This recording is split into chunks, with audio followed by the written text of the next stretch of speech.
I was trying to figure this out many, many years ago. I took a whole bunch of different courses. I got more and more confused because everything like contradicted each other.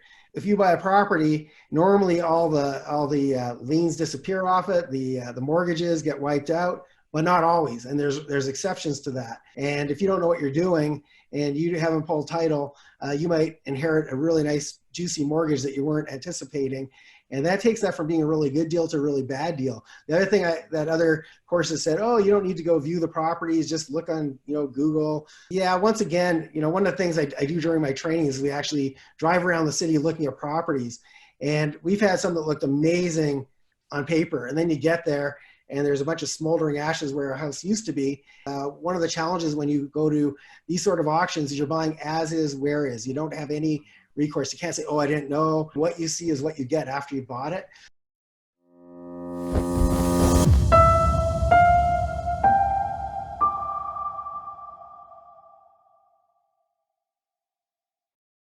So we are excited to have our special guest today. He's been investing in real estate for over 30 years. Over that time, him and his teams have completed thousands of transactions, not only in the USA, but Canada as well. He's also an international speaker, trainer, and philanthropist. These days, he's most known for his tax lien and deed trainings, where he teaches students how to buy real estate for pennies on the dollar. So we're honored to have the one, the only Mr. Mike Wolf join us today. Hey, Scott. Thanks for having me. I like your sound effects, especially that. I like that cash one better, though. So. Yeah, the cash one better. Hey, we are honored to have you here, man. You've been doing a great job. 30 years experience. With the market being where it's at, do you think tax lien is going to be a little bit more desirable investment strategy here with the market being crazy it is here in the United States these days? I think it's going to be insane. Of course, all the auctions have been shut down and nobody's allowed to foreclose on anybody, which is good. I'm glad. But of course, when you have something like that and then you open the floodgates again, there's going to be a lot of supply, and anybody who's ready to take advantage of that, there's going to be a massive transfer of wealth, not just in this, but also in notes. And, there's going to be a lot of things booming when things open up again. Yeah, I've been saying, I've been looking at stats and things like that. And Inman News came out and said that roughly about 9.7% of all mortgages in the United States have filed forbearance agreements, right. Which is crazy. But the last 12 months, the numbers still have shown, roughly 10% of Americans are already a month or two behind on their mortgage. Now, with this added stress of being laid off or things being shut down and no money coming in, and let's just face it, the government's never good about issuing stimulus checks in a timely fashion, or the debacle with the PPP and the emergency loan. There's a lot of people that, they're going to have to make a decision between either making their mortgage payment or putting food on the board. And if their taxes are rolled in escrow, or they got to pay their taxes every quarterly, because right now we're in the second quarter of the year here, a lot of people aren't paying their taxes, and that leads to opportunity and ways to help people in a variety of ways. Would you dive a little bit in some of the ways you're able to help people with what you're doing in tax lien investing, Mike? Yeah, absolutely. So tax liens and deeds are one piece of what I do, but I like to help people before they get to that point, and hopefully save them from losing their home to either tax deed auction or foreclosure auction. And so one of the things I also focus on is pre-foreclosures, and I love to come up with solutions for people that either help them stay in their home, or anytime I meet with a client, my goal is to leave them better off than when I met them. And so one of the things that I teach my students is I don't even like the term real estate investor. I really like the term problem solver. And the more problems we know how to solve and the more people we can help, the more we get paid. And so it's a great win-win, but always make sure that the people you're dealing with are in a better situation than how you found them. So I always start off with pre-foreclosure, try to get a hold of them before they lose a home. But unfortunately, once they lose it and it does go to auction, that's another problem that needs to be solved. The counties need that money to keep their police department going and their schools open. And so, the solution is they need investors to buy these properties and, give them that tax dollar that they need. And then, of course, as you mentioned it as well, after, if you can't help them in pre-foreclosure and during the foreclosure or tax deed process, then we have overages, and that's a whole other issue where people are owed money and the government is not going to make a whole lot of attempt to get that money that's owed to them. And so I like to help them recover that money as well. So I like to go at it all different angles. It there's problems everywhere, and everybody needs help solving those problems. Is so correct there. Let's dive in a little bit. Because when we were talking previously before having you on, we were talking about some of the different states out there. What are your let's dive into the tax liens. What's your favorite couple states to invest in tax liens here in the United States? Yeah, so basically, I'm much more a bigger fan of the tax deeds, and so I'm a really big fan of Texas. I particularly like Harris County, which is Houston, but Texas in general. Reason for that, and you would know this because you're living there. Property taxes are high. You guys pay like what 2.6 to 3% property taxes. Yep. And so it's pretty easy for people to get behind when the property taxes are that expensive. And once you get a couple of years behind, it's pretty hard to get caught up. And so I just find that the auctions there, they take place on the first Tuesday of every month. So they're monthly. Other parts of the country, they're once a year or maybe twice a year. So I love that they're every single month. And I also love that one of the things that's a little bit different in Texas, everything's different in Texas, right? One of the things that's different is you guys have a 6-month redemption period, meaning if I go buy a property at the auction, the previous owner has 6 months in which they can come back and buy it from me. But if they do that, they've got to pay a 25% premium to get it back, not just on what I paid for the property, but any necessary repairs that I did. So if I had to replace a roof or carpeting or whatever to make it livable, all that you make 25% on if they come back. And the fact that it's a little more complicated with that redemption period, it keeps a lot of the institutional investors away. They just want it simple. They just want to either get the property, get the note, get the lien, and move on. They don't want to wait that 6 months. And if you're willing to do a little bit of extra work and a little bit more due diligence, and it gets rid of a lot of the competition. So that's why I love Texas. Yeah, no, I agree to that totally. First Tuesday of the month is always interesting, watching what's going on. It has been maybe not the last couple of months, but still very much so, very interesting. Yeah. The fact that you got to have all cash at the event is a great place to show up and find some private investors as well too for people. Absolutely, it is. Yeah. What's another favorite state for you? Is Florida one of your top 5 or 10 as well too? Because we got a lot of listeners in Florida. Yeah, to be honest, I find Texas gives me enough opportunity that I don't even have to go anywhere else, to be honest with you. One of the things that I love to teach my students is that you don't have to invest close to home just because it's convenient. One of the things I know about Florida is it's very competitive, and it does attract a lot of institutional investors. Whenever you go somewhere where people like to travel on vacation, they'll sometimes use, like Vegas, for example. I used to do a lot of work in Vegas, mostly foreclosures, not so much the tax deeds, but the actual, bank trustee auctions. But, whenever you have a lot of people flying there anyway for another reason, or if they need an excuse to go gambling and hang out in the desert, they go to these auctions. And so I just find it a lot more competitive in places where people love to travel to. So if you're in Orlando, people like to go to Disney, all the beaches in Florida. So it makes it very competitive, I find. So one of the things you want to do if you're serious about this strategy or any strategy for that matter, is not just investing close to home, invest where it's most profitable, most advantageous, then build a team around it so you don't necessarily have to keep flying there and necessarily move there. And, that's one of the things that I've done is I built a team in Houston, Texas, and they go to the auction on my behalf, on my students' behalf. And I don't live there, but I can still do business there. Yeah, I don't want to travel to Houston either. I only live 2 hours away too. So. I don't blame you. Austin's a much nicer place. Yeah. No offense to anybody from Houston, but it is. We got a lot. Houston's actually our number 1 market for listeners for the most part. So no offense.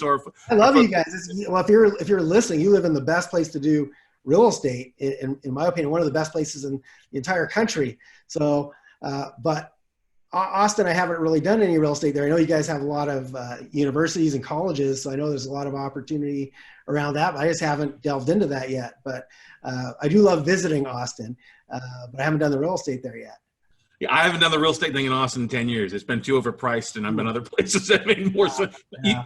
You said something. You find something, don't have to be in your backyard. It can be across the country, but there's teams everywhere. Who would you say are probably a couple critical members of your team in that space, in that niche of tax liens? So if you're going to be doing what I do, the most important person, of course, is the person who actually goes to the auction for you, because you're sending them a large chunk of money. and you have to obviously be able to trust them and that they're not going to skip town. So that's the most important person, and that's not something that shows up on people's resumes. That's not a typical job. So a lot of these things I had to kind of create. I didn't go find some already ready-made team. I had to kind of create it. And so I've got somebody who goes to the auction on my behalf. I've got a bunch of rehabbers, because the properties almost always are going to need some sort of repairs, sometimes a lot of repairs. I've got people that drive around and photograph and videotape the property in the streetscape. I've got people that pull title and make sure it's safe to buy the properties, because one of the there's a couple of misconceptions. When I was trying to figure this out many years ago, I took a whole bunch of different courses and read every book I could find on the topic, and I got more and more confused because everything like contradicted each other. And one of the things that it said was, some people say you don't need to pull title. Yeah, you don't need to do anything if you don't mind losing your money. It's very, very dangerous. There's a lot of things that could happen. Normally, when you go, the great thing about tax deed auctions, I've had students pick up single family homes for like $7,200, which is, that's amazing. But if you buy a property, normally all the liens disappear off it, the mortgages get wiped out, but not always. And there's exceptions to that. And if you don't know what you're doing and you haven't pulled title, you might inherit a really nice, juicy mortgage that you weren't anticipating. And that takes that from being a really good deal to a really bad deal. The other thing that other courses said, you don't need to go view the properties, just look on Google, look on Zillow, look at the pictures there. Yeah, once again, one of the things I do during my training is we actually drive around the city looking at properties. And we've had some that looked amazing on paper. And then you get there and there's a bunch of smoldering ashes where a house used to be.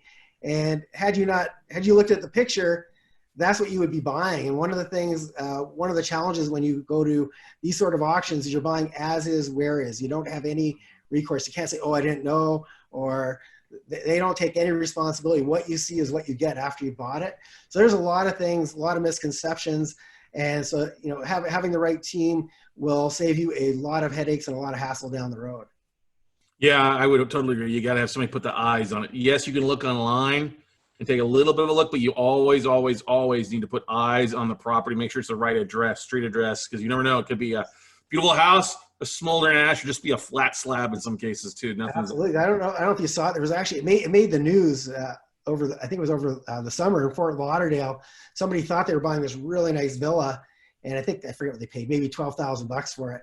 And it turned out they bought this 100-foot strip of land that was separating two villas, and that's what they got. And of course, you can't do anything with it. And they wanted to sue the county, and of course, they can't, because it clearly states what you see. It's up to you to do your due diligence.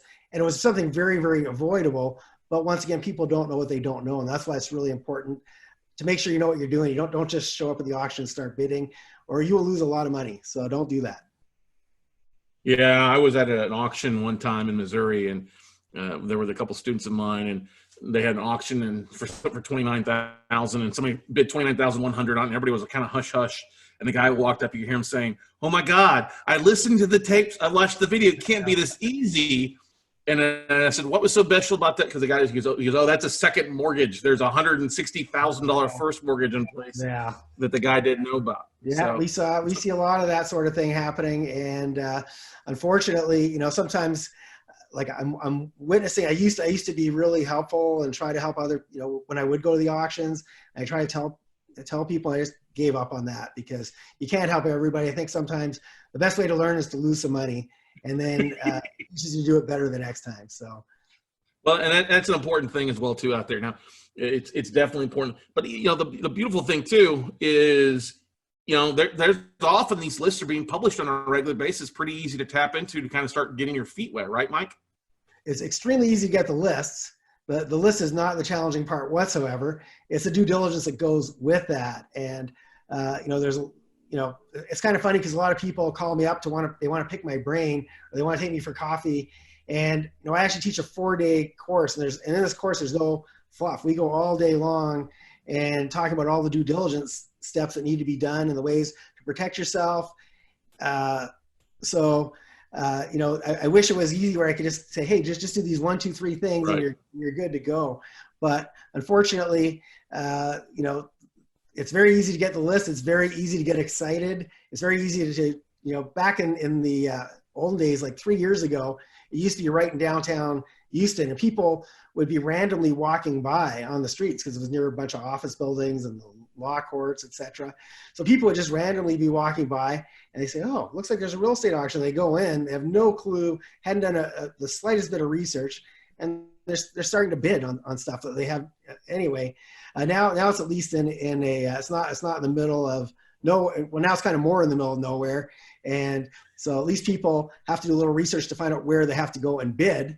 But still, some of the stuff that I've witnessed at some of these auctions, it's just crazy. It's mind-boggling to me. So, yeah, people, auction mindset. People just kind of lose control if they don't know what the heck they're doing, and what they're looking at, and the due diligence is the most important key on that. I always tell people, don't fall in love with the property. Avoid that OTSC syndrome. Oh, that's so cute. And look at the numbers. And those, my favorite property are the ones that come with the biggest paychecks. I don't have to like the way it looks. Matter of fact, the most profitable deals that you'll ever find at these auctions are the ones that other people don't want to do. Everybody wants to do the pretty homes. I want to do the ugly homes. Those always have the biggest reward and the least competition. And but once again, ugly home, pretty home, no matter what home, do your homework. And it's such a dangerous, it's such a dangerous place for people that don't know what they're doing. And it's such a, I don't want to make it sound like get rich quick, because it's not. There's work involved. But if you're willing to do the work, if I lived in Houston, I'd be there every first Tuesday of the month, guaranteed. So luckily, I have somebody else that does that for me.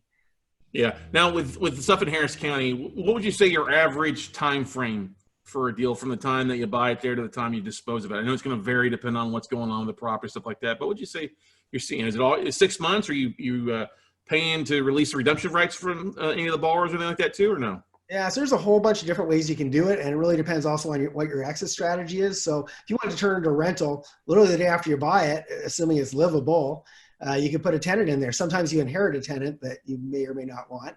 That's a whole other story. If you're looking to flip it, there's ways to speed it up, but in general, the traditional way is you wait out that 6-month redemption period. There's also going to be some issues with title, because you're not going to be able to get title insurance on it. So it also depends on, if you want to do vendor financing, for example, that speeds things up. So it really just depends on what your strategy is. And it also depends on if that previous owner wants to buy it back, because you may just make 25% doing nothing. So, it's such a wide variety of potential outcomes that could happen. So I actually would reverse engineer it and determine what your strategy is, what you're trying to do. If you're looking for a rental, I'm going to bid a lot differently than if something I'm going to flip. And then to throw a curveball into it, if it's a homestead, then it's not a 6-month redemption anymore. Then it's a 2-year redemption. Right. And so if you're planning on holding it for a rental, well, a great way to do that is to buy one of those with the homeowner still in place. And by the way, if they decide they want to redeem it after a year, they've got to give you 50%. So, and a lot of these people, if they're still living in the home, they have emotional attachment. Yeah, there you go. They have an attachment to that property. And so I'm going to work with them to help them get that back. But once again, you wouldn't want to flip. If you're doing a flip, you don't want to inherit one of those homes, because the previous owner's probably still there and probably not going to leave. So, you could make them leave, but it's more difficult. So why not go the easy path? Like I said, we always want to make a win-win. I never want to take a tenant, kick them out on the streets. I never want to take a homeowner, kick them out. I always want to work with them and figure out a solution that makes them happy, but also it makes me happy too. So. What would you say the ratios are from your deal flow where the borrower has come back and redeemed? Is it a small percentage? It's very, very low, because I actually, me personally, I target that. If I want to buy properties to hold, I'm a much bigger fan of Atlanta. I've got a turnkey operation there. The property taxes are a lot lower. The insurance is a lot lower. So I get to keep a lot more of the income. So I don't really want to buy and hold in Houston, but I do like to flip. And so if I'm going to flip, I don't want to go for those ones where I think they're going to redeem. I want the ones that are vacant, or the homeowners are probably long gone. They don't want to know what happened to their property. Those are maybe people that I might target for, getting them some of the money that's owed to them by the county for the overage. But those are not the people I want to encourage to go buy the home back. I want to go and get in, fix it up and get back out and get my money and go on to the next one. So I don't target those. So I would say very, very, very few. But if somebody specifically said, hey, I want to get that 25% or the 50%, well, there's a different strategy for attracting those type of properties. Yeah, it totally is. We see that same thing too. If we're buying and foreclosing the mortgage, some different states have different redemption periods, and you've got to work through those. And it's different if it's a contract for deed that you're foreclosing on, or a true lien, or how the state evaluates those. Whether it's hey, no redemption period. You can evict on a contract or deed in Alabama versus being a 1-year redemption if it's owner occupied in Alabama. So it's varies across the state. That's why it's important to get educated, right, Mike? Absolutely. That is the key. And that's why, people like yourself and people like me that are, I think one of the big distinctions is we actually do the stuff that we teach.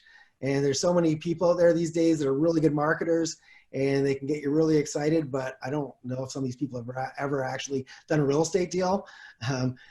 And they put those, faces of people that are on TV shows. Anyway, I'm not going to go down that road. But when you're picking somebody to train you, make sure it's somebody who's doing it, who's paid their dues, made all the mistakes, because it's not just teaching you the right things to do, it's showing you where you can go wrong. Because like I said earlier, sometimes you got to make those expensive mistakes, and I've made plenty of them, even though I thought I was doing all the due diligence.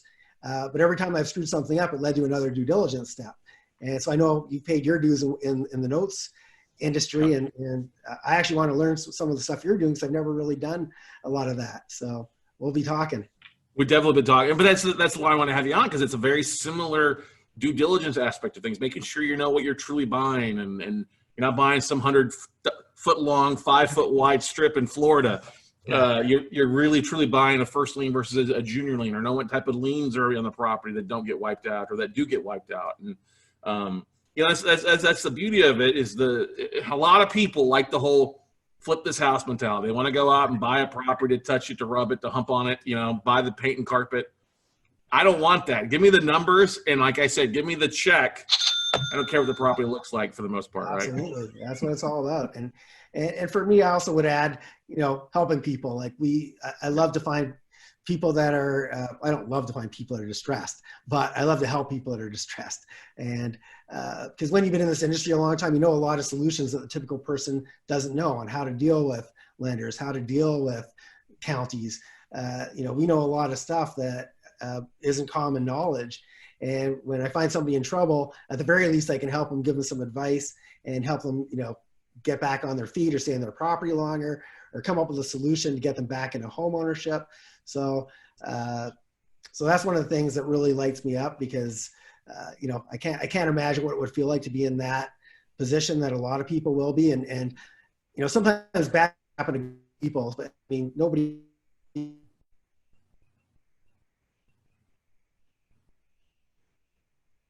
really, losing their jobs and just in big trouble and having to reinvent themselves. So, once again, it's good to be a problem solver in times like that.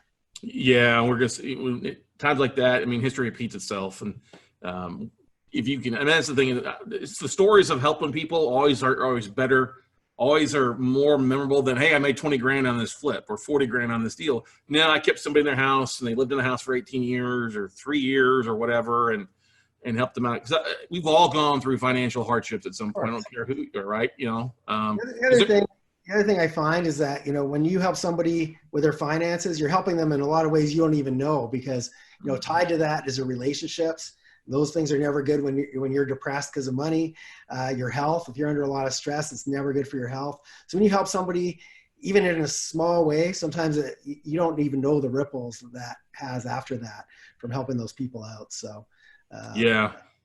Big ripples, not only them and their family, but really the neighborhood too, because in a foreclosure, that affects the values on the entire neighborhood there too, and blocks around too, right, Mike? Absolutely. But I've had people tell me, I was thinking of killing myself. I was thinking of taking my life. And, you can make a difference. And for us, it's so easy. Like, I won't say easy, but when you've been doing this a long, long time, the solutions are just like, for me, a lot of this stuff is autopilot. I don't even really think about it. I just do it. But for other people, this is like an insurmountable hill that they don't think they're ever going to get over. And so, that's what really keeps me doing what I do. Is I love doing that, and I can't even imagine how many people are going to be feeling the after effects. I think the virus itself is minor compared to what's going to happen in the economy afterwards.